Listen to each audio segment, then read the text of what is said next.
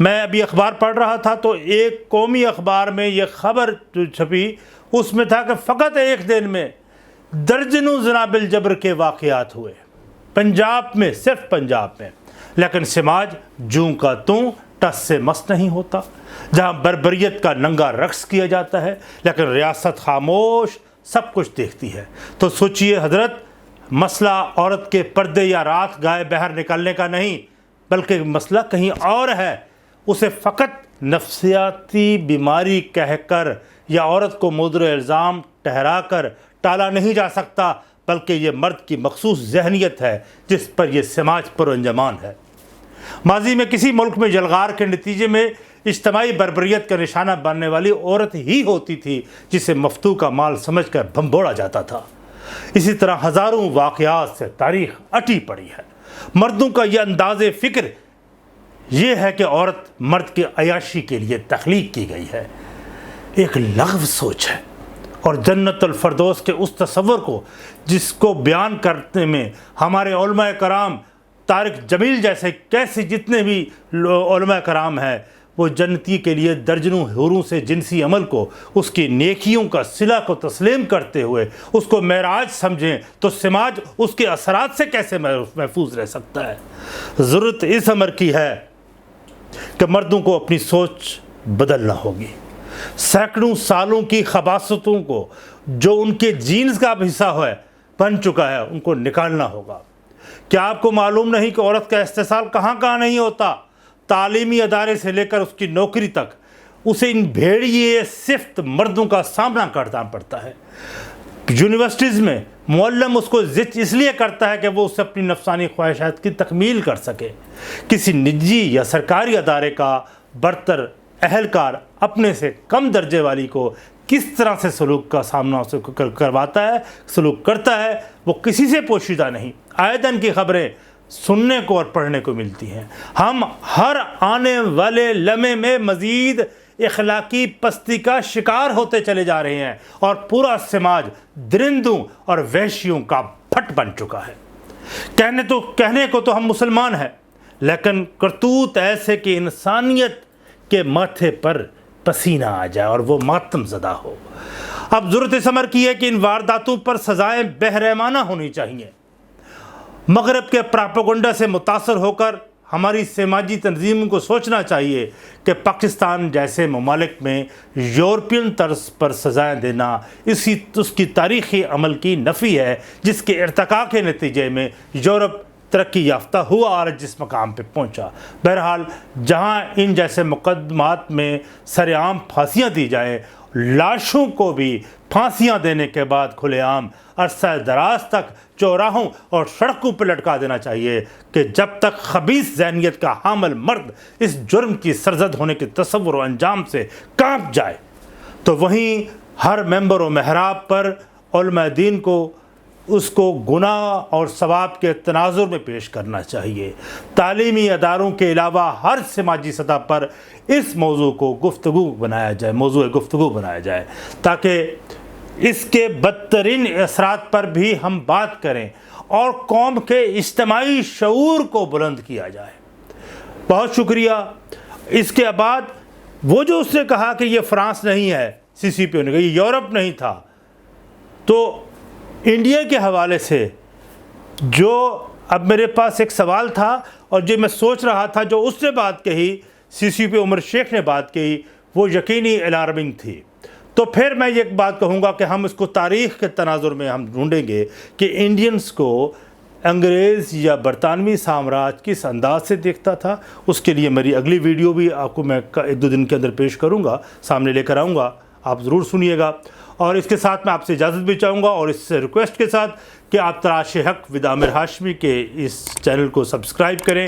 کر چکے ہیں تو بہت بہتر، اور بیل آئیکن کے بٹن کو بھی پریس کریں اور اس کے علاوہ اس ویڈیو کو شیئر بھی کریں اور اپنی رائے کا بھی اظہار کریں. بہت شکریہ.